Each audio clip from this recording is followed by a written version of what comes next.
Boa noite, graça e paz. Você que está chegando, se achegando aqui na igreja também, chegando e se achegando,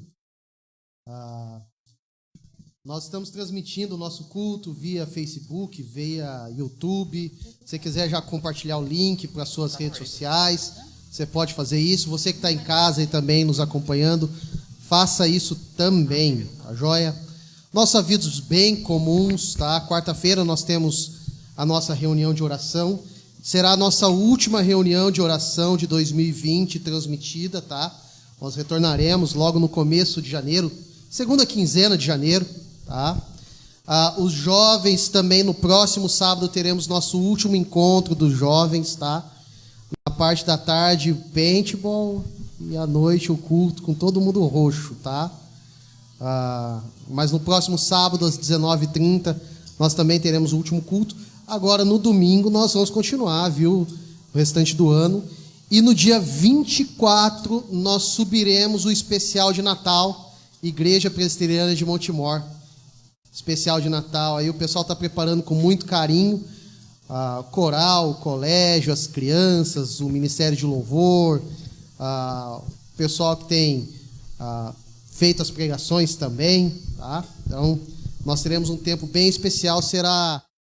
Vai subir nas redes sociais do Pastor Antônio, Facebook do Pastor, o canal Escrituras Plus, e o canal Pregando as Escrituras 2, que é o canal que faz a transmissão lá do Paviote, do culto do Paviote. Pega a sua Bíblia, abra no Salmo 1. Recentemente eu tive aulas do mestrado,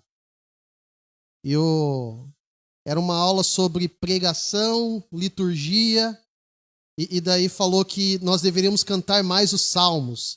E daí eu saí da aula do mestrado pensando assim, acho que eu vou ler mais os salmos no culto, né? Então, hoje eu vou começar com um, a minha intenção é no domingo que vem ler o 2. E quando a gente chegar no 150 eu volto para o 1 e assim por diante, tá bom? Então, Salmo 1. Como é feliz aquele que não segue o conselho dos ímpios, não imita a conduta dos pecadores, nem se assenta na roda dos zombadores. Ao contrário, sua satisfação está na lei do Senhor, e nessa lei medita de dia e de noite. É como árvore plantada à beira de águas correntes, dá fruto no tempo certo e suas folhas não murcham. Tudo que ele faz prospera. Não é o caso dos ímpios. São como palha que o vento leva. Por isso, os ímpios não resistirão no julgamento, nem os pecadores na comunidade dos justos. Pois o Senhor aprova o caminho dos justos, mas o caminho dos ímpios leva à destruição. Nós vamos começar com uma canção, e nós cantamos ela recentemente, eu gostei muito, e eu tenho um problema muito sério, toda vez que eu gosto de uma música eu repito ela algumas vezes.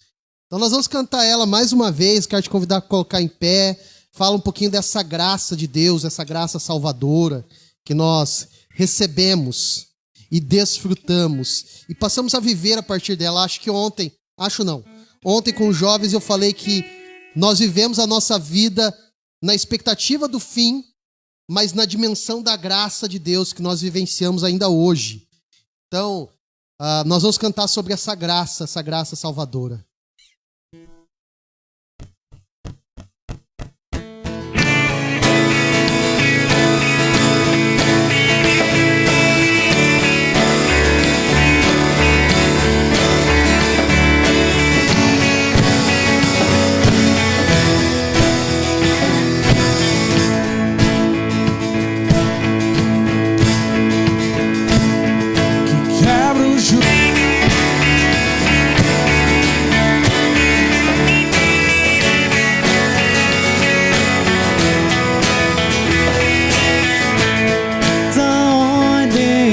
Em meio ao caos, adota o órfão, livrando o mal.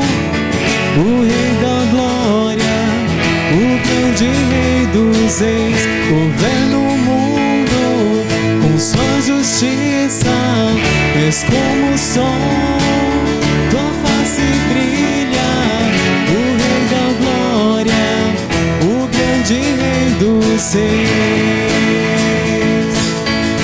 que tremenda graça, oh, que infalível amor, tomou o meu lugar, a minha cruz levou, você deu sua vida, estou liberto enfim.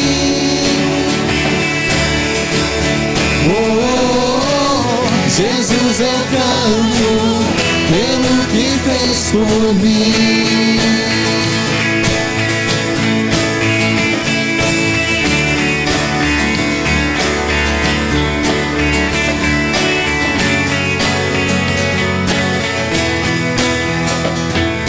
Digno é o Cordeiro de Deus, digno é o Rei que a morte venceu. Digno é o Cordeiro de Deus, digno é o Rei que a morte venceu. Digno é o Cordeiro de Deus, digno é o Rei que a morte venceu. Digno é o Cordeiro de Deus, digno é o Rei que a morte venceu. Oh, que tremenda graça, oh, que infalível amor, tomou o meu lugar, a minha cruz levou, você deu sua vida, estou liberto enfim.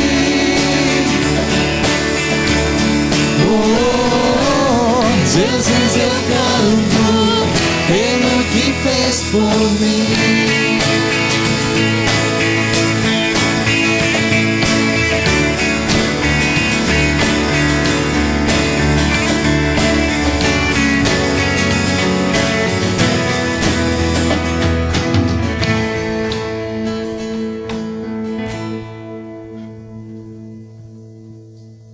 Zé Bonini, vem aqui orar por nós.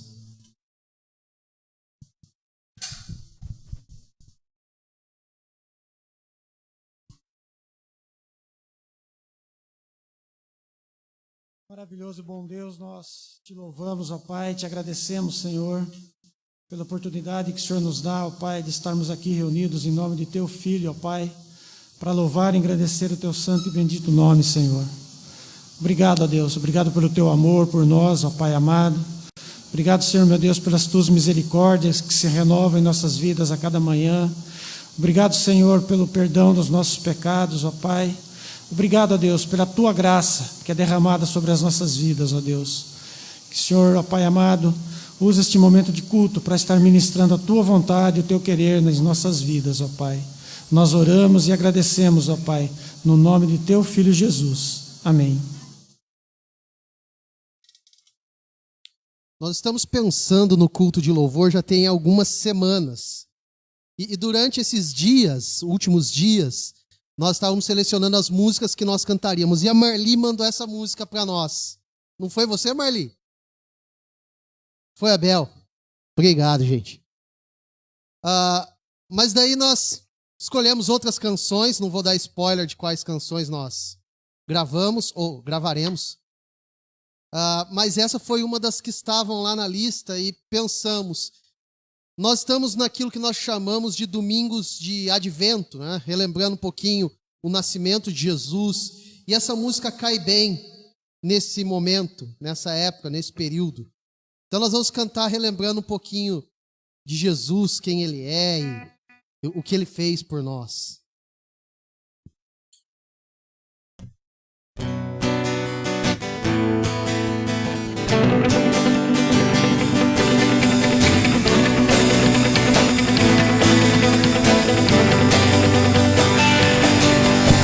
Seu nome é maravilhoso, conselheiro, príncipe da paz. Deus forte, Pai da eternidade, a estrela da manhã. Ele é o Santo de Israel, Todo-Poderoso Deus.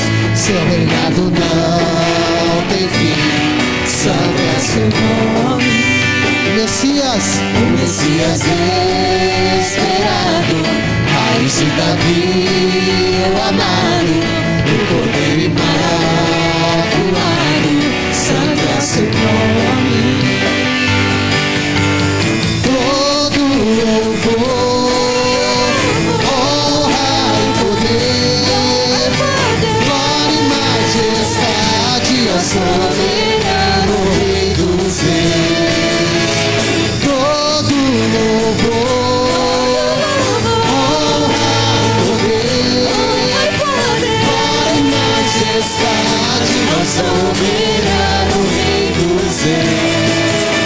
Seu nome é maravilhoso, Conselheiro, Príncipe da Paz, Deus forte, Pai da eternidade, a estrela da manhã. Ele é o Santo de Israel, Todo-Poderoso Deus. Seu reinado não tem fim, santo é seu nome. O Messias esperado, raiz de Davi, o amado, o Cordeiro imaculado, santo é seu nome. Todo louvor, honra e poder, glória e majestade ao soberano Rei dos Reis.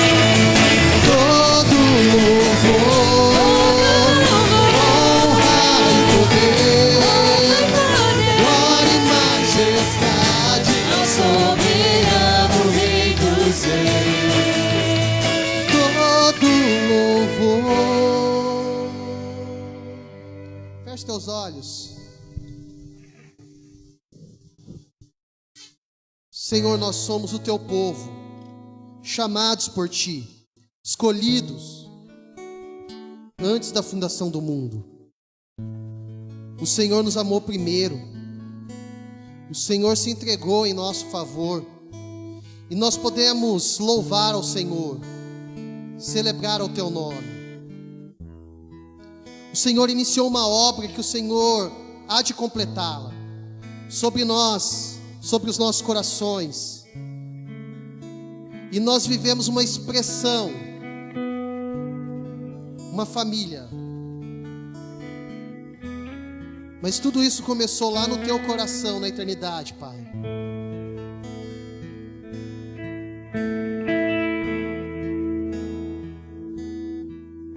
Recebi um novo coração do Pai, coração regenerado, coração transformado, coração que é inspirado por Jesus. Como fruto deste novo coração, eu declaro a paz de Cristo. Te abençoo, meu irmão, preciosa é a nossa comunhão. Somos poucos e assim bem ajustados, totalmente ligados, unidos, vivendo em amor, uma família, sem qualquer falha.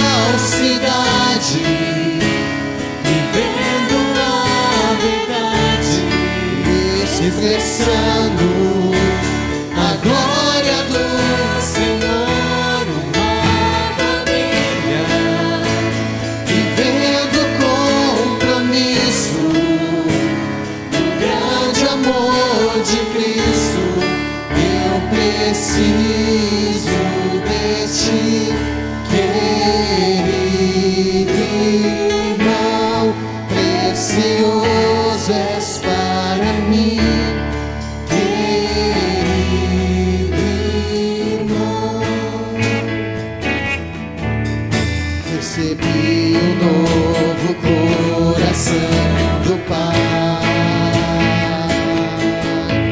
coração regenerado, coração transformado, coração bem inspirado por Jesus. Como fruto deste novo coração, eu declaro a paz de Cristo, te abençoe, meu irmão. Eu sei que você não pode abraçar, mas você pode cantar olhando para os seus irmãos. Então cante olhando para eles. Somos corpo, e assim bem ajustado, totalmente ligados, vivendo em amor, uma família, sem qualquer falsidade, vivendo a verdade, se expressando a glória do Senhor, uma família, vivendo compromisso, o grande amor de Cristo. Eu preciso de ti, querido irmão, precioso és para mim, querido irmão, eu preciso de ti, querido irmão, precioso és para mim, querido irmão.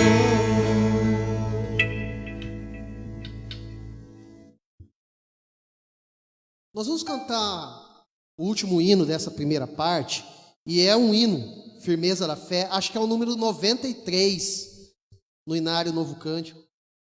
E nós vamos cantar quase a capela, porque o piano precisa acompanhar, né? Então, mas nós vamos cantar bem como nós cantávamos um pouquinho mais antigamente, assim, né? Então, eu convido você a cantar dessa forma. A questão não é o estilo, a questão é o nosso coração diante de Deus, né? Se nós estamos dispostos a adorá-lo, a cantar a Ele com firmeza e tudo mais. Voltando ao que eu falei para os jovens ontem, eu falei que nós precisamos ter convicções da nossa fé, daquilo que nós cremos. E essa música expressa isso. Esse hino diz isso a nós, né? Então, fala um pouquinho da firmeza da fé.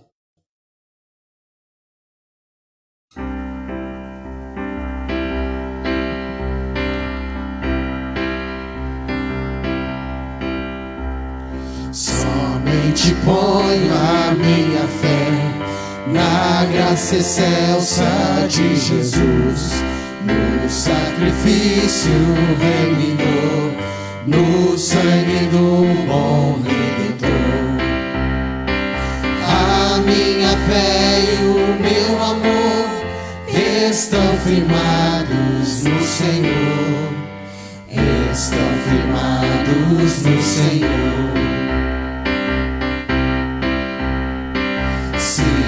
E posso a face ver, é pela fé que eu vou viver.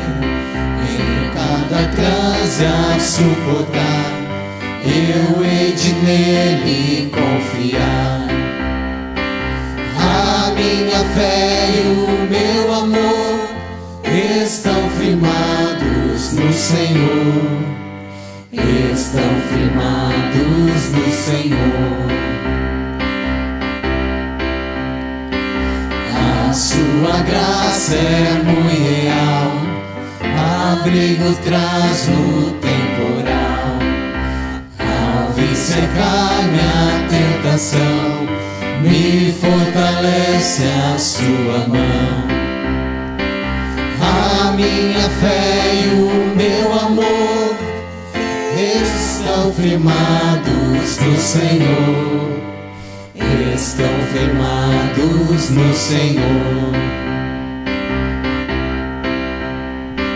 Quando a trombeta ressoar irei com ele me encontrar, e com os salvos cantarei louvor eterno ao grande A minha fé, a minha fé e o meu amor estão firmados no Senhor, estão firmados no Senhor.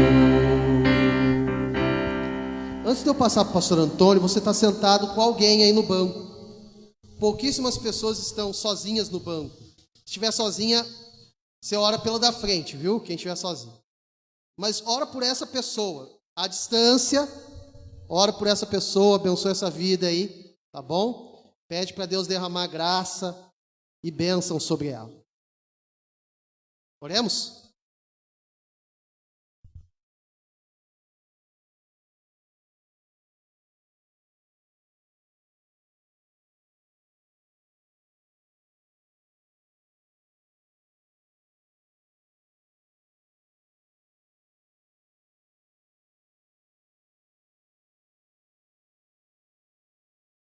Deus ouve as orações feitas neste local, abençoando cada irmão, cada irmã aqui presente, aqueles que estão dos seus lares acompanhando esse culto também, que a tua graça alcance cada um, que a tua palavra ministrada produza frutos e edificação, Pai, em nome de Jesus. Amém. Pastor Antônio.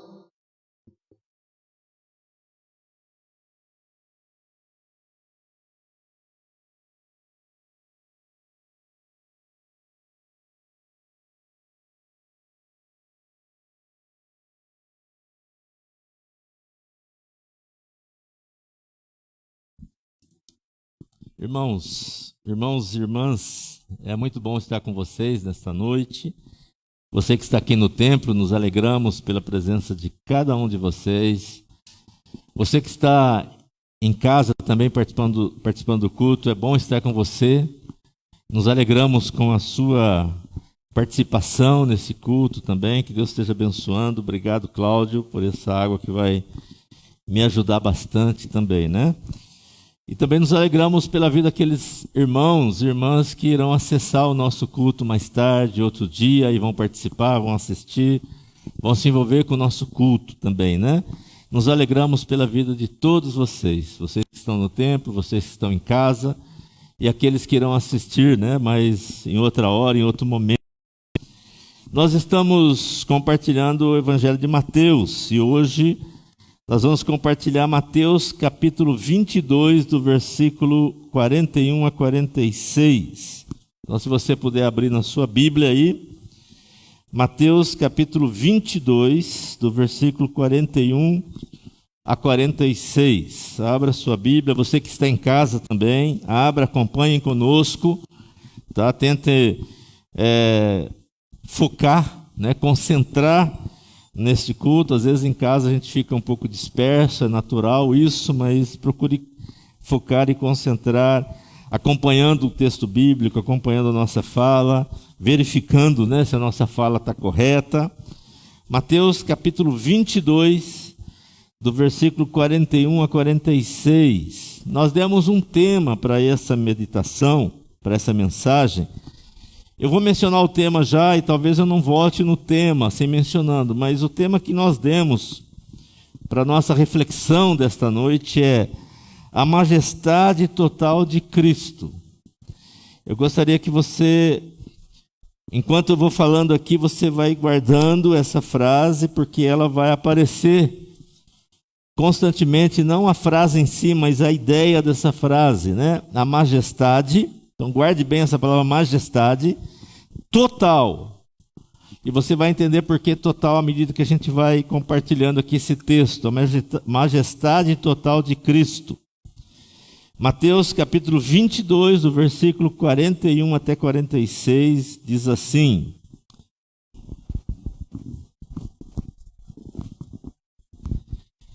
Reunidos os fariseus, interrogou-os Jesus: Que pensais vós de Cristo?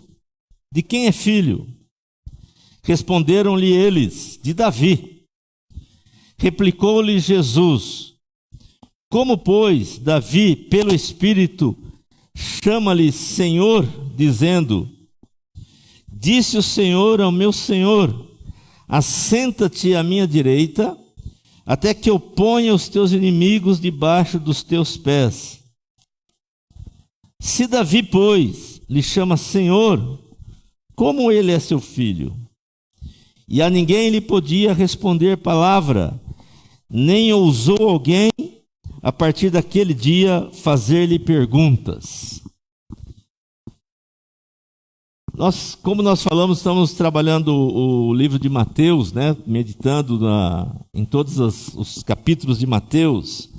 Então eu queria lembrar algumas coisas que nós já falamos aqui, de forma bem rápida, mas para a gente não perder o nosso fio da meada, né? Então nós já falamos que o capítulo 21 de Mateus inaugura um novo momento na vida de Jesus, que é a última semana de Jesus na terra. E nesse capítulo 21, essa última semana de Jesus na terra, inicia-se com ele entrando no templo. Capítulo 21, do verso 1 até o 11. A entrada de Jesus, em Jerusalém. Depois, no capítulo 21, do versículo 12 até o 22, nós temos Jesus fazendo a purificação do templo. Então nós temos, na última semana de Jesus, no chamado Domingo de Ramos, a entrada de Jesus em Jerusalém. Depois, no dia seguinte, Jesus vai para o templo, e ali então tem a chamada purificação do templo, que é do verso 1 até o verso 11. Depois, no outro dia, provavelmente na terça-feira, eu não entrei em detalhes nessa questão dos dias da semana, mas você pode pesquisar isso em casa se você quiser. Provavelmente na terça-feira Jesus volta ao templo, e aí então tem uma série de perguntas importantes, perguntas cruciais, que é feita para Jesus. Mas essas perguntas, elas não são para aprender, não são para as pessoas tomarem uma posição perante a pessoa de Jesus. Essas perguntas têm o objetivo de desmerecer todos os ensinos, todo o ministério de Jesus, tem o objetivo de desqualificar Jesus. Então nós temos várias perguntas que começam no versículo 23 do capítulo 21 e vai até o capítulo 22. No versículo 40, vai até o final do capítulo 22. Você está acompanhando na Bíblia, tanto você que está no templo quanto em casa, observe isso. Porém, nós temos no final do capítulo 22 uma mudança, porque nós já vimos até o versículo 40, nós temos as pessoas fazendo perguntas para Jesus. Então, várias perguntas que nós já vimos. No versículo 41 a 46, inverte a situação agora. Agora é Jesus que faz pergunta. E é interessante que Jesus faz aqui, nós vamos ver mais para frente, 4 perguntas. E depois, o capítulo 23, mantém agora Jesus, não mais fazendo pergunta, mas dando oráculos, chamado no Velho Testamento oráculos, em que Jesus vai criticando, vai condenando a postura dos fariseus e dos escribas. Mas no versículo 41 até o versículo 46, já inverte-se a ideia. Agora não é mais Jesus que está sendo colocado contra a parede, não é mais Jesus que está sendo questionado, agora é Jesus que questiona, é Jesus que coloca aquela liderança contra a parede. Provavelmente já estamos no dia da semana aqui, provavelmente eu não fiz essa pesquisa, né, mas na quarta-feira da última semana de Jesus. Uma outra coisa interessante que eu gostaria de destacar para você que está assistindo e para você que está aqui no templo, é que dentro desse bloco que nós chamamos da última semana de Jesus, esse bloco grande, existem blocos menores, que esses blocos são definidos por uma expressão, por uma frase muito interessante. Quer ver? No capítulo 21, versículo 12, diz assim, ó: tendo Jesus chegado. Tendo Jesus, inicia ali um bloco. Esse bloco, ele vai, aí no versículo 23, inicia um outro bloco. No versículo 23, versículo 12, perdão, estou esquecendo do versículo 12 aqui. O versículo 12, ó: tendo Jesus, é o primeiro bloco. O segundo bloco, versículo 23, tendo Jesus. Aí você vai no capítulo 24. Capítulo 24, observe, se você estiver com a Bíblia, acompanhe comigo. Olha como começa o versículo 1. Tendo Jesus, começa um terceiro bloco, dentro do bloco maior, que é a última semana de Jesus na terra. Aí você vai no capítulo 26. No capítulo 26, a máscara, ela pode ser boa, mas ela dificulta a gente até ler, né? Ela fica, ainda mais a gente com uma certa idade, embaralha tudo. Então, se você vê o meio com dificuldade aqui, uma das razões é essa. Olha como começa o início do capítulo 26. Tendo Jesus. Esse é o último bloco, dentro do contexto maior que a última semana de Jesus, que é o início em que Jesus vai instituir a Santa Ceia, e logo após a instituição da Santa Ceia, ele é preso. Então esses blocos menores, ou intermediários, não são tão menores assim, eles são definidos. Para quem tem a Bíblia atualizada, revista atualizada, quem tem talvez uma outra Bíblia, a expressão é semelhante, mas talvez seja uma outra. É definida por isso: tendo Jesus, começa um assunto, e vai todo aquele assunto. De repente, tendo Jesus, começa uma outra situação, até o capítulo 26, que é esse último tendo Jesus aqui, tá? Eu estou passando isso para os irmãos, mas a título de a gente ir familiarizando com o texto, observando o texto, né? Quando você vai lendo e vai observando, o texto vai dando mais sentido, ele vai se movimentando nos seus olhos, e aí então ele vai entrando no seu coração também. Vamos voltar agora aqui para o capítulo 22, do versículo 41 até o 46, a majestade total de Jesus. Jesus inicia agora a sua contrapartida, a sua ação contra os escribas e fariseus. Ele inicia então com uma interrogação, verso 41. Reunidos os fariseus, interrogou Jesus. Agora começa Jesus. Começa a colocar aqueles líderes religiosos contra a parede. E Jesus faz 4 perguntas desconcertantes para eles. Olha o verso 46. E ninguém lhe podia responder palavras, nem ousou alguém, a partir daquele dia, fazer-lhe perguntas. Quer dizer, foram 4 perguntas cruciais, foram 4 perguntas desconcertantes, que desarmou aquele pessoal. Tanto é que a partir de agora não existe mais perguntas para Jesus. Existem acusações de Jesus, existem condenações de Jesus contra eles, e existe ensino de Jesus para os discípulos. Porque foram 4 perguntas cruciais. E é isso que nós queremos compartilhar com vocês. O que nós aprendemos dessas perguntas de Jesus?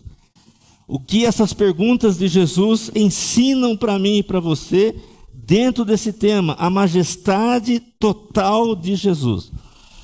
Antes eu quero assim, como é o cerne do texto, é o verso 43 até o 45, eu quero destacar as 4 perguntas que tem aqui nesse texto. A primeira pergunta: o que vocês pensam sobre Cristo? E é interessante que a gente poderia pensar também que Jesus estivesse fazendo essa pergunta para a gente. O que nós pensamos sobre Cristo? O que vocês pensam sobre Cristo? A segunda pergunta, que ela é tudo uma derivada da outra. A segunda pergunta: de quem o Cristo é filho? De quem o Cristo é filho? Se eu e você, se a gente estivesse lá, como que a gente iria responder essas perguntas? A terceira pergunta: como Davi chama o Cristo de Senhor? E a quarta pergunta: Davi chama o Cristo de Senhor como ele pode ser o filho de Davi? Se Davi chama Cristo de Senhor, como que Jesus pode ser filho de Davi? São essas perguntas desconcertantes. São essas perguntas que emudecem, que faz aquelas pessoas ficarem mudas, não perguntarem mais para Jesus. E se a gente estivesse lá? E se eu e você estivéssemos lá? Como que nós iríamos se portar, ou nos portarmos diante dessas perguntas? E a primeira pergunta, ela é a base de todas as outras perguntas.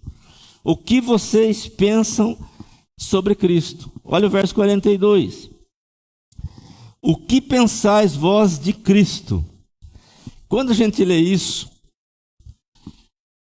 talvez por causa da nossa cultura, do nosso momento que a gente vive, quando a gente fala de Cristo, normalmente vem o nome de uma pessoa, e normalmente nós imediatamente fazemos a conclusão do nome completo, né?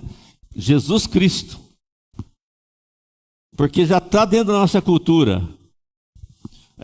Nominar as coisas, dar nome para as coisas. Então nós sabemos que o nome é Jesus Cristo. Agora, quando a gente olha essa pergunta, a partir da cultura judaica, principalmente da época de Jesus, para eles, quando eles escutam essa pergunta, o que vocês pensam do Cristo? Eles sabiam que Jesus estava falando do Messias. E os judeus esperavam o Messias. E tinha basicamente uma mentalidade no seu consciente coletivo dos judeus, lógico, sobre quem era o Cristo. E eles entendiam que o Cristo, o Messias, o Cristo quer dizer Messias, o Messias viria como rei, o grande rei. E esse grande rei viria a exemplo de Davi, um rei majestoso, um rei que iria governar, unificar todo o povo de Israel.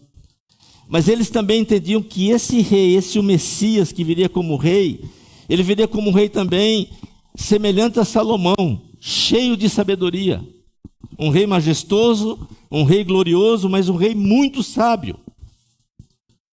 Mas eles também entendiam que o Messias viria como rei glorioso, majestoso, como um rei muito sábio, mas um valente, como a revolta dos Macabeus, esse período da revolta dos Macabeus nós não temos na Bíblia, mas quem tem a Bíblia católica, você vai ver o livro de Macabeus 1 e 2, em que conta a história da revolta dos Macabeus, em que os Macabeus, querendo preservar o povo judeu, a religião judaica, luta contra a ideia de tornar tudo grega. E luta contra a ideia de que a religião judaica ia se perder. E eles fazem uma revolta, e essa revolta fica super conhecida na época de Jesus. Eles entendiam então que o Messias viria com a valentia dos Macabeus. Então essa é basicamente a ideia que eles tinham de Messias, e eles não estavam errados. A questão toda é que os judeus tinham uma visão terrena e materialista de quem era o Messias. E essa era a questão de Jesus. A pergunta de Jesus não era simplesmente para colocar aquele pessoal contra a parede, não era para querer mostrar que aquelas pessoas não entendiam nada, não é essa a questão aqui. A questão é, Jesus queria mostrar para aquelas pessoas que a visão que eles tinham do Messias, do Cristo, do ungido de Deus, era uma visão materialista, era somente uma visão terrena. Era a visão de que alguém iria restabelecer a política do povo judeu, e o povo judeu teria de novo um rei, e seria uma nação importante, uma nação respeitada no mundo todo. E Jesus não está necessariamente indo contra essa ideia, mas Jesus está querendo mostrar que eles fizeram apenas uma visão, uma interpretação de algo apenas terrena, algo apenas materialista. Por isso que a resposta torna-se incompleta.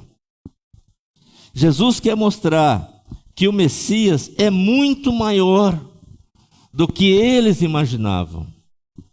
era muito mais transcendente do que eles poderiam crer, mesmo crendo que o Messias viria com o poder de Davi como grande rei, mesmo crendo que o Messias viria com o poder de Salomão com grande sabedoria, mesmo que eles criam que o Messias vinha com o poder da valentia dos macabeus, mas Jesus está dizendo, o Messias é muito maior do que isso. O Messias ainda é maior do que isso. E vocês precisam entender que o Messias, ao pensar no Messias, ao pensar no Cristo ungido, nós precisamos ir além da questão terrena, além da questão materialista. Por isso que vem a pergunta seguinte. Então ele diz, que pensais vós do Cristo? Quem é filho? De quem ele é filho? E lógico que a resposta que eles dão é que responderam eles, de Davi, e eles não estavam respondendo errado. A resposta deles estava correta, porém estava limitada. Era uma resposta limitada, porque eles estavam compreendendo, na concepção mental deles, era apenas algo terreno, era apenas algo materialista. E eles estavam corretos na pergunta, porque realmente, quando diz que ele é filho de Davi, eles estavam dizendo que o Messias, o Cristo ungido de Deus, é da descendência de Davi. Isto é, tem o trono, tem direito ao trono, tem direito à realeza. E interessante que o Evangelho de Mateus procura narrar justamente isso. Procura mostrar justamente esse fato, de que Jesus é o rei. Nós já falamos sobre isso, mas se você quiser abrir, pode abrir. Mateus capítulo 1, versículo 1. Olha como começa na genealogia.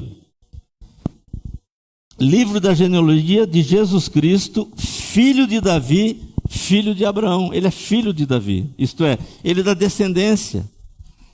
O Messias, ou Jesus Cristo, que é seu Senhor, que é seu Salvador, tem todo o direito a assumir o trono, o reinado do povo judeu, porque ele pertence à linhagem de Davi. Então eles não responderam de forma errada, eles responderam de forma correta. Apesar de ser uma resposta limitada, apesar de ser uma resposta apenas numa visão terrena e materialista, mas era correta. Então, quando eles dizem que que o Messias é filho de Davi, eles também estavam dizendo que, como descendente de Davi, Jesus é humano. E Jesus é totalmente humano. E aí começa essa questão. Porque o que Jesus quer que eles entendam e que nós entendamos? Que Jesus Cristo, por ser filho de Davi, ele tem uma natureza humana. Ele foi totalmente humano, como eu e você somos. Existe uma ideia, existe um conceito que não é falado diretamente, mas é entendido, que Jesus era um ser humano especial. E por ser Jesus ser um ser humano especial, o único que poderia aguentar todas as consequências da cruz era ele, porque ele era um ser humano especial. Isso é um conceito errado, que muitas vezes as pessoas passam. Quando a gente começa a ler a palavra de Deus, se você vai em Hebreus, você vai perceber isso. Hebreus diz que Jesus era uma pessoa sujeita às mesmas lutas que nós temos, as mesmas tentações que nós passamos. Então Jesus, ele era humano na sua totalidade, igual eu sou, igual você é, igual todos nós somos. Não existe um ser humano mais especial nesse sentido de que ele vai aguentar melhor o sofrimento do que um outro ser humano. Nesse sentido, a natureza divina, a natureza humana de Jesus é igual a mim e a você. Essa é a primeira questão aqui que nós encontramos, e que Jesus está dizendo, vocês estão corretos. Porque Jesus tem o Cristo, quando eu falo Jesus é o Cristo aqui, o Cristo tem uma natureza humana, igual a mim e a você. Porém, Jesus caminha mais para frente, dá um passo a mais. E aí que desconcerta eles e que pode desconcertar a gente também. Perceba o que Jesus fala no verso 43, perdão. Replicou-lhe Jesus: como, pois, Davi pelo Espírito chama-lhe Senhor, dizendo, e aí menciona o Salmo 110, versículo 1, disse o Senhor ao meu Senhor, assenta-te à minha direita, até que eu ponha os teus inimigos debaixo dos meus pés. Verso 45, que é o cerne de todo o texto aqui. Se Davi, pois, lhe chama Senhor, como ele é seu filho? Então Jesus agora, ele vai no ponto seguinte. Jesus agora, ele caminha, ele mostra que o Cristo, ele é de natureza humana, mas ele menciona agora, olha, o Cristo, ele também tem uma natureza divina. Por isso que desconcerta eles. Ele está dizendo que no Salmo 110, versículo 1, Davi, o próprio Davi, que é chamado aqui que ele é, que Jesus da descendência dele, o próprio Davi, chama Jesus de meu Senhor. Então a pergunta é, se Davi chama Jesus de meu Senhor, como que Jesus teria que ser filho de Davi? O Cristo teria que ser filho de Davi? O que Jesus quer mostrar para a gente? Que o Cristo tem uma natureza divina, tem uma natureza humana, mas também tem uma natureza divina. E é isso que eles têm dificuldade de entender, essa natureza divina. O Salmo 110, eu não fiz essa pesquisa, mas alguns dizem que é um dos salmos que mais citado no Novo Testamento. Ele é citado de forma literal e de forma com uma inferência. Mas dizem que é um dos salmos mais citados, o Salmo 110, versículo 1.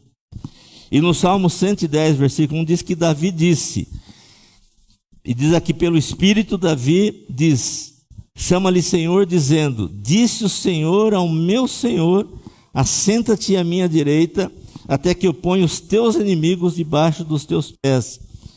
Existem duas palavras Senhor aqui. A primeira palavra Senhor refere-se a Yahvé.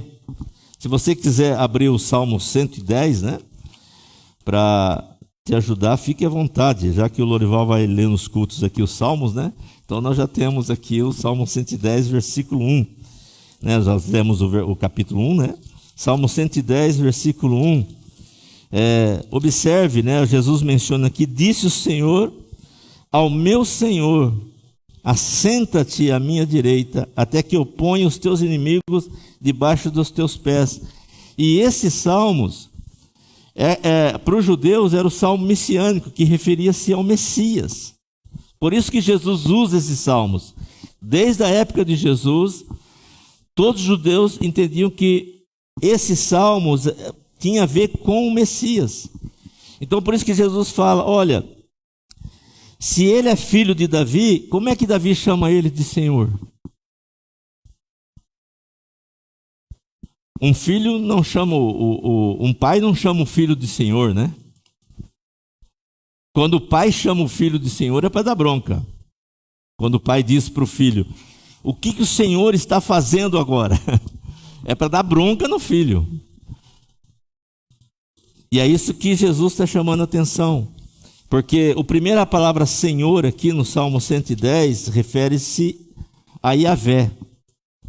Ou Jeová, como alguns chamam, né? Ou Javé, como alguns chamam. Refere-se a Deus, ao Deus da aliança, o Deus que fez e sustenta a aliança. Todas as vezes que o povo judeu ia referir-se a Deus como Yahvé ou Javé, eles queriam mostrar que Deus era o Deus da aliança, o Deus que faz e sustenta a aliança. Então, o Yahvé, o Deus dos deuses, o Deus que faz a aliança, diz para Adonai, que é outra palavra para Senhor aqui. Disse o Senhor ao meu Senhor. Esse meu Senhor é que Davi está dizendo que o Adonai, o soberano, era Senhor dele. E que Yahvé disse para Adonai, isto é, o soberano, o rei, assenta-te à minha direita e eu vou colocar então os inimigos debaixo dos teus pés. O que Jesus quer mostrar aqui é que o Cristo, ele é divino, tinha uma natureza divina. O Cristo, ele é de natureza humana, igual eu é você, mas o Cristo também é de natureza divina. E testemunhado pelo próprio Davi. Mas uma outra coisa que eu gostaria de chamar a atenção da gente nesse texto é a forma que Jesus coloca aqui. Talvez a gente passe um pouco despercebido, mas olha o verso 43. Replicou-lhe Jesus, acompanhe comigo, você que está com a Bíblia. Replicou-lhe Jesus: como, pois, Davi, olha, pelo Espírito, chama-lhe Senhor. Eu gostaria que você guardasse isso. Quando Jesus fala, como, pois, Davi, pelo Espírito. Em outras palavras, Jesus está ensinando para nós aqui que a palavra de Deus é inspirada pelo Espírito Santo. O Jesus que é de natureza divina, que é de natureza humana, ele crê na inspiração da palavra de Deus pelo Espírito Santo. Isso diferencia a mim e a você, porque nós cremos que a palavra de Deus é inspirada pelo Espírito Santo, não porque o apóstolo Paulo já falou. Lógico que ele falou, está em 2 Timóteo 3,16. Não porque Pedro falou, mas porque antes de Paulo falar, antes de Pedro falar, Jesus já falou. Então nós não temos apenas um livro religioso, como muitas religiões têm os seus livros religiosos. O que nós temos é a palavra de Deus inspirada. E que Jesus ensinou isso para a gente ao afirmar que Davi, pelo Espírito, isto é, Deus inspirou Davi a dizer: o Senhor disse ao meu Senhor. E quando a gente começa a ler o Novo Testamento, você vai observe, a gente vai passar por isso no Evangelho de João, Jesus sempre destacando isso, que a palavra de Deus é inspirada pelo Espírito Santo. Jesus cria nisso, Jesus ensinou isso. Nós já passamos por isso, talvez você não se lembre, mas quando Jesus conversa com os saduceus, e nós destacamos isso, lá no capítulo 22, vou ver se eu acho aqui que eu não marquei o versículo, né? Verso 31. E quanto à ressurreição dos mortos, Jesus falando, e quanto à ressurreição dos mortos, não tendes lido o que Deus vos declarou. Então, para Jesus, a palavra de Deus é algo importantíssimo, como deve ser para mim e para você. Então, perceba que quando nós paramos a essa pergunta, o que pensais vós de Cristo? Existem consequências nisso. O que você pensa de Cristo?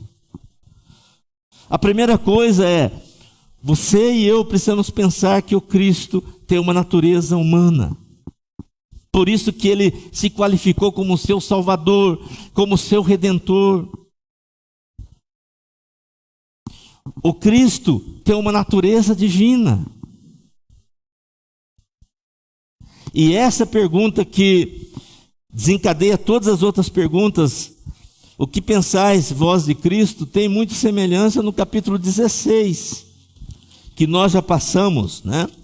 No capítulo 16, do versículo 13, tem a conversa de Jesus com os discípulos, e Jesus pergunta: indo Jesus para os lados de Cesareia de Filipe, perguntou a seus discípulos: quem diz o povo ser o Filho do Homem?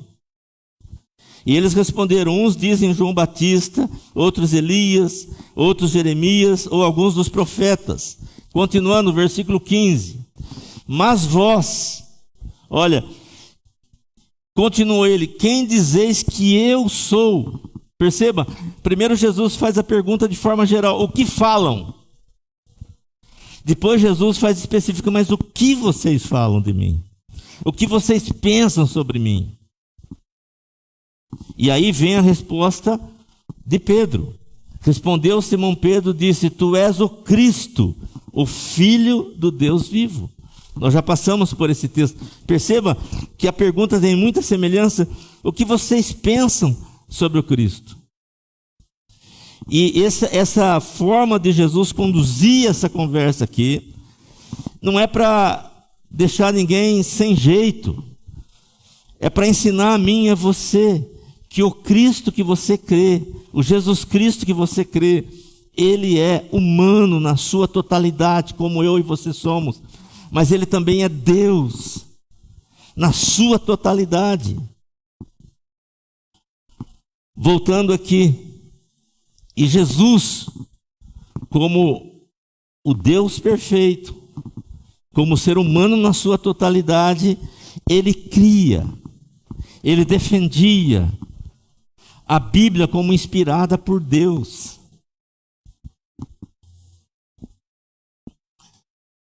Quando eu li esse texto, bati o olho, não sei você, a primeira vez, eu pensei, puxa, o texto anterior ele é tão desafiante para a gente, né? Amarás ao Deus de toda a tua alma, de todo o teu coração, de todo o teu entendimento e ao próximo com a ti mesmo. É desafiante. Desafia a gente a uma vida prática de amor a Deus sobre todas as coisas e ao próximo, como a nós mesmos. E eu pensei, e esse texto? O que esse texto me desafia? O que esse texto fala comigo? E é interessante que eu fui lendo esse texto, eu pensei, Jesus ele não coloca aqui como o Cristo. Ele não se define como Cristo aqui nesse texto. Ele simplesmente pergunta o que vocês pensam do Cristo, mas ele não se define. Agora vai comigo, se você puder abrir capítulo 26, nós vamos passar por isso, por esse texto, né, nas pregações nossas, mas eu queria chamar a atenção sua sobre esse texto. Capítulo 26, eu vou ler do versículo, eu marquei aqui, eu vou ler do versículo 62 em diante. Jesus está sendo questionado aqui, né? Está sendo interrogado. Verso 62, e levantando-se o sumo sacerdote, perguntou a Jesus: nada respondes ao que estes depõem contra ti? Aí continua, Jesus, porém, guardou silêncio. E o sumo sacerdote, ele disse: eu te conjuro, eu exijo, eu coloco você contra a parede, eu rogo para você, pelo Deus vivo, que nos diga se tu és o Cristo, o Filho de Deus. Porque essa era a questão, essa era a acusação básica.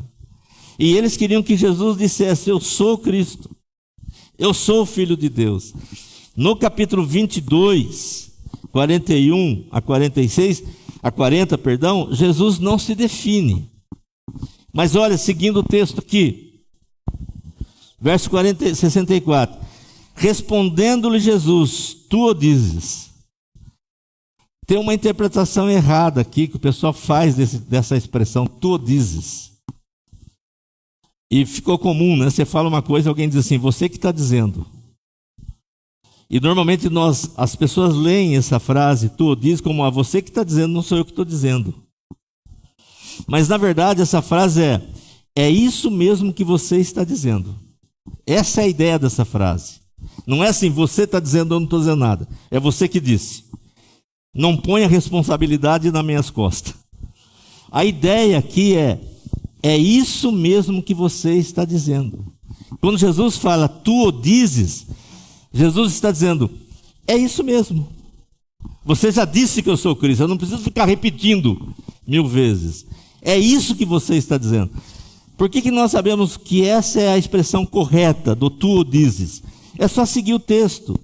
Olha o que diz, verso 64, respondeu-lhe Jesus, tu o disseste, entretanto eu vos declaro que desde agora vereis o Filho do Homem assentado, que é uma inferência, é uma referência do Salmo 110, versículo 1, assentado à direita do Deus Todo-Poderoso, vindo sobre as nuvens dos céus. quando Jesus fala, é isso que você está dizendo, eu vou completar mais. E menciona o Salmo 110, olha a reação. Então o sumo sacerdote rasgou as suas vestes, dizendo, blasfemou. Então do capítulo 22, 41 a 46, Jesus está falando como se fosse uma terceira pessoa. Porque Jesus quer ensinar para eles alguma coisa clara de que o Messias que eles esperavam é de natureza humana, o Messias que eles esperavam é de natureza divina, e o Messias que eles esperavam cria, defendia de que a palavra de Deus é inspirada pelo Espírito Santo. Agora nós continuamos aqui no versículo 44, em que Jesus menciona o Salmo 110. Disse-lhe o Senhor ao meu Senhor, assenta-te à minha direita, até que eu ponha os teus inimigos debaixo dos teus pés.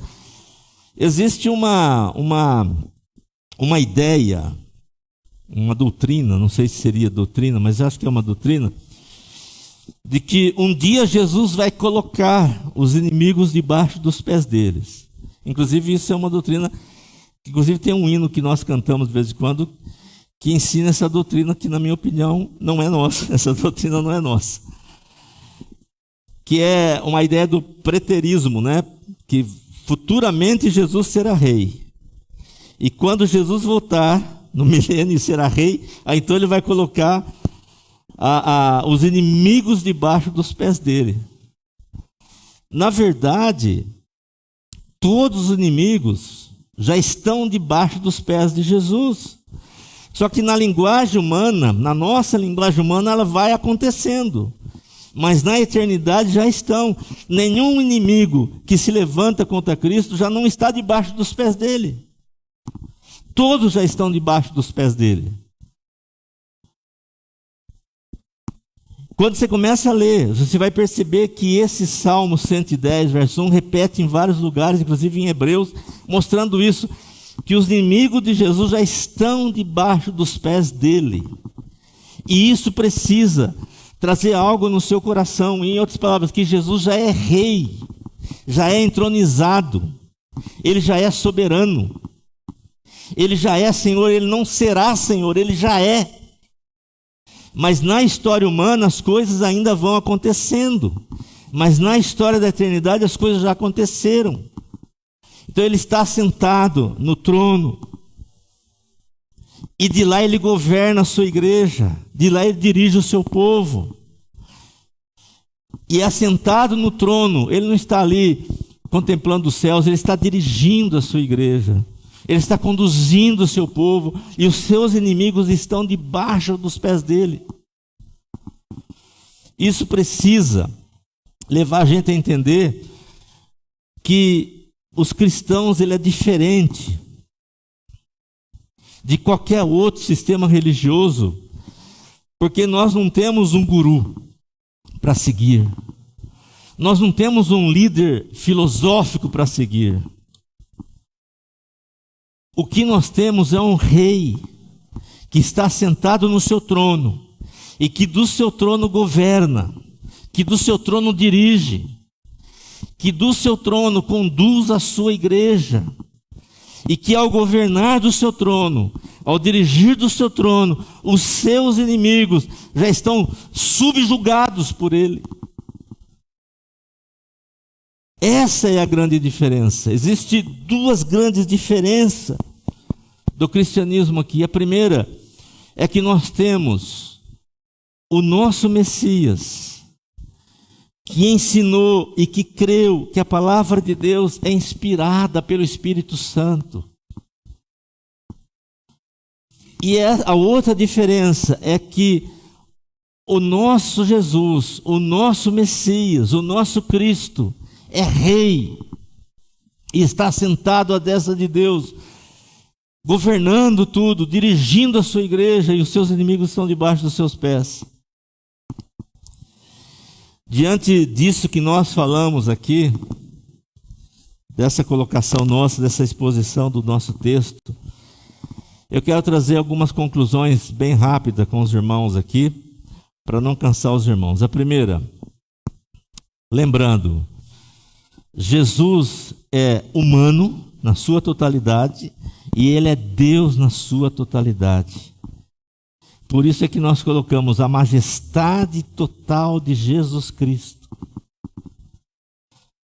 E a vida cristã, meus irmãos, é a resposta de quem é Jesus. Por isso que essa pergunta tem a ver a mim e a você. O que vocês pensam do Cristo? Porque é isso que deve conduzir a vida da gente. A minha vida precisa se ajustar a essa visão. Quem é Jesus para você? Quem é o Cristo para você? Quando eu entendo que Cristo é para mim o soberano, o Senhor dos senhores, o majestoso, isso significa que eu vou adorá-lo cada vez mais. Então perceba que isso precisa mexer com o meu coração, precisa mexer com a minha vida. Eu não posso me posicionar perante Cristo como as pessoas aí fora se posicionam, como um bom mestre, como o fazedor de bens, como o ensinador de uma vida diferente. Não, Ele é seu Senhor, Ele é seu mestre, Ele é seu rei. E por ser seu rei, e você tem isso claro no seu coração, na sua vida, você o adora mais. Quem é que está capacitado para adorar cada vez mais Jesus?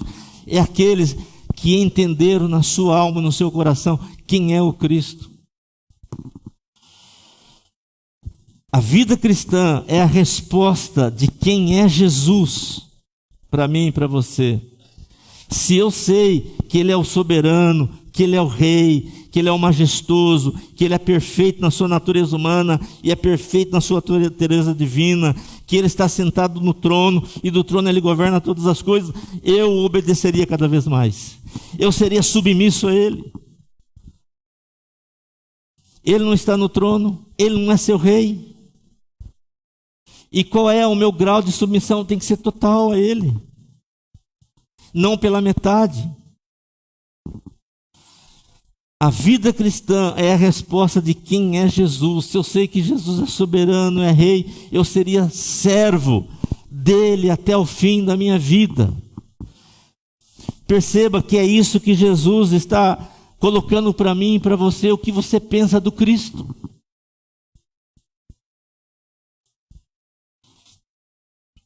A segunda conclusão está muito ligada uma coisa com a outra. Sendo a palavra de Deus a sua autoridade, perceba, a palavra de Deus é autoridade para Jesus. A palavra de Deus é autoridade para você e para mim, porque o Cristo que você crê, o soberano, o Senhor, o Rei dos Reis, disse que foi pelo Espírito Santo que Davi mencionou, o Salmo 110, versículo 1. Então, a palavra de Deus, sendo autoridade na sua vida, ela precisa ser obedecida. Eu estava hoje de manhã em casa perguntando lá mais para eu não cometer erro, né? Que para mim hoje, segundo domingo de dezembro, né? É o dia da Bíblia. Eu falei, vai acalhar, vou falar sobre isso. Você crê que a Bíblia é a palavra de Deus? Jesus cria. E se Jesus é seu Senhor, Jesus é seu Rei, então diante da palavra de Deus, você precisa obedecer. Você não está, e nem eu, em condições de questionar a Bíblia, pelo contrário, ela te questiona. É o contrário. Hoje nós questionamos a Bíblia, quando na verdade ela é para nos questionar. Nós não estamos para analisar a Bíblia, pelo contrário, ela é para nos analisar. porque ela é a palavra de Deus.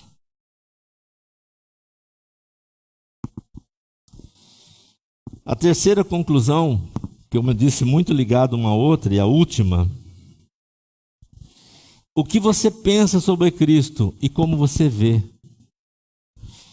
O que você pensa sobre a vida de Jesus? O que você pensa sobre a morte de Jesus? O que você pensa sobre a ressurreição de Jesus?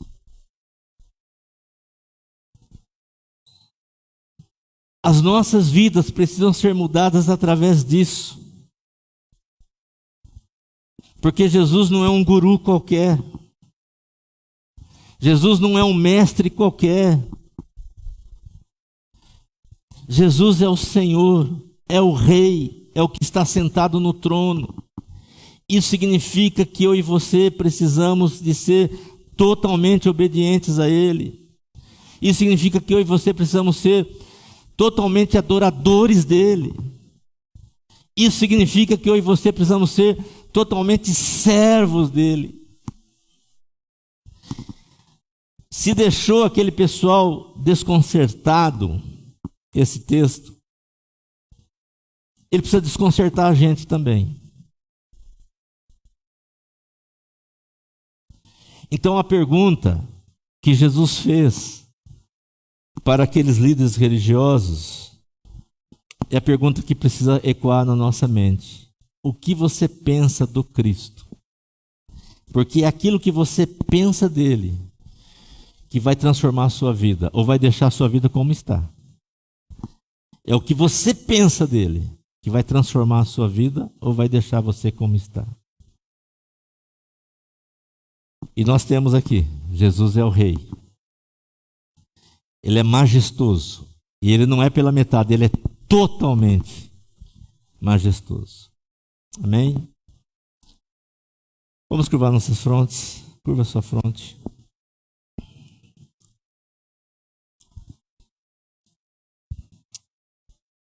Ó Deus, nós estamos diante, Pai, de uma pergunta séria, Senhor. O que pensamos sobre o Cristo?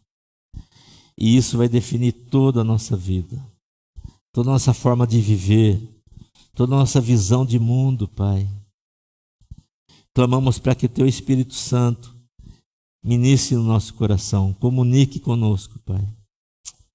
Ó Deus, em nome de Jesus. Amém?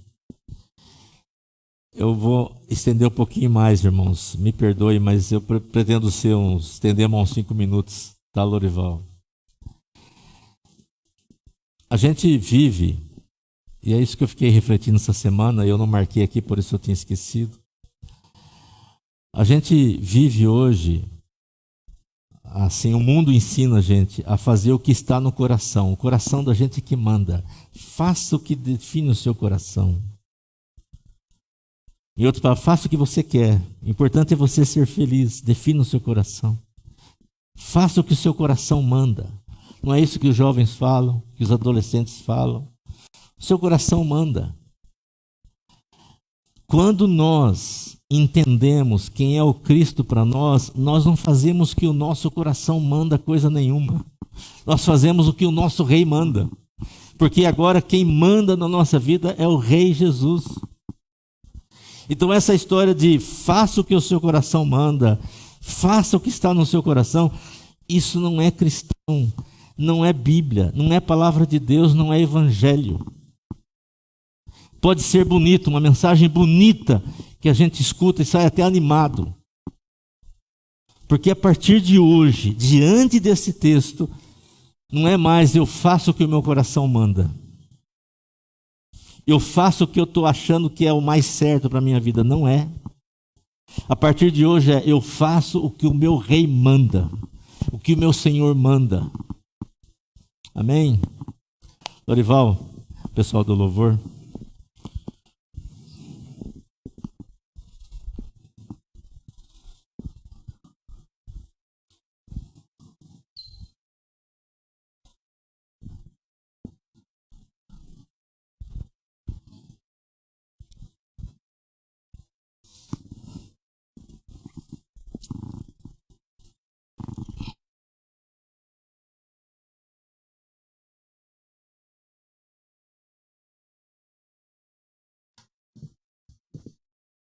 Esse Rei está conosco. Ele não nos deixou. Sobre isso que nós cantaremos. Se você pode, se coloque em pé.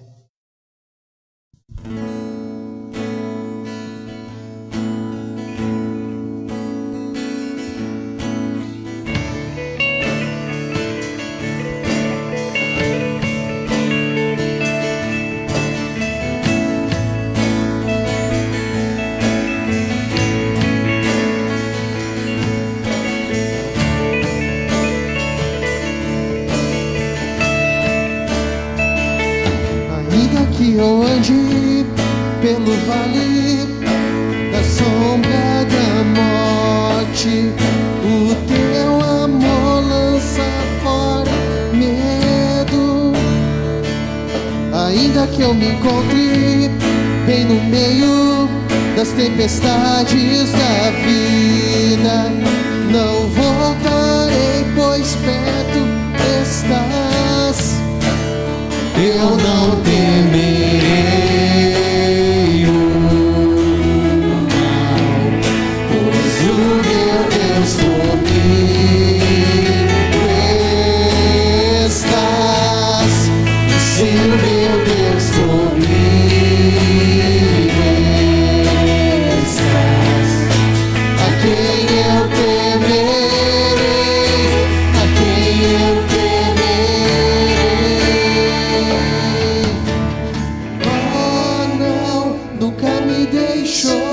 na tempestade ou na paz. Oh não, nunca me deixou, quando bem ou quando mal. Oh não, nunca me deixou. Oh Senhor, nunca me deixou.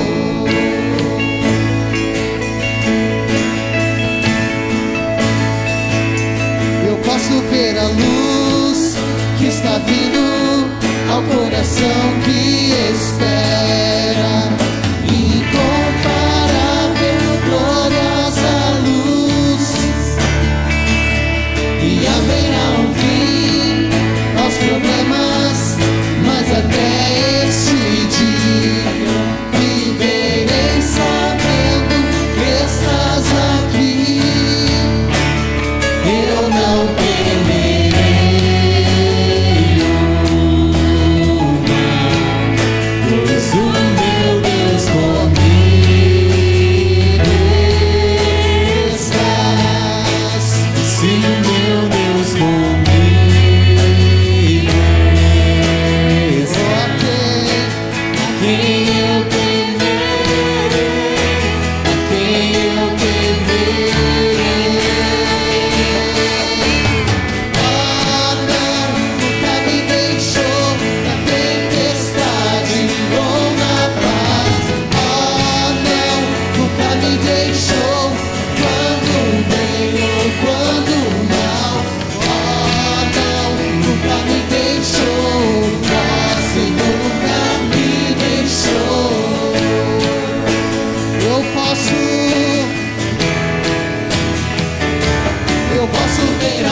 deixou.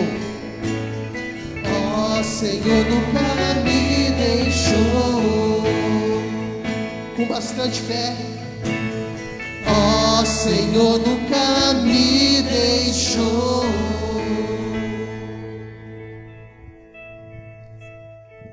Normalmente o pregador impetra a bênção, né? Eu vou cortar o pastor Antônio, vou impetrar a bênção hoje. Senhor te abençoe e te guarde, o Senhor faça resplandecer o rosto sobre ti e tenha misericórdia de ti. O Senhor sobre ti levante o rosto e dê a paz. Que a graça do nosso Senhor e Salvador, Jesus Cristo, 100% homem, 100% Deus, e a comunhão e o consolo do Espírito Santo esteja hoje, para todo sempre, sobre cada um de vocês. Amém e amém. Deus abençoe.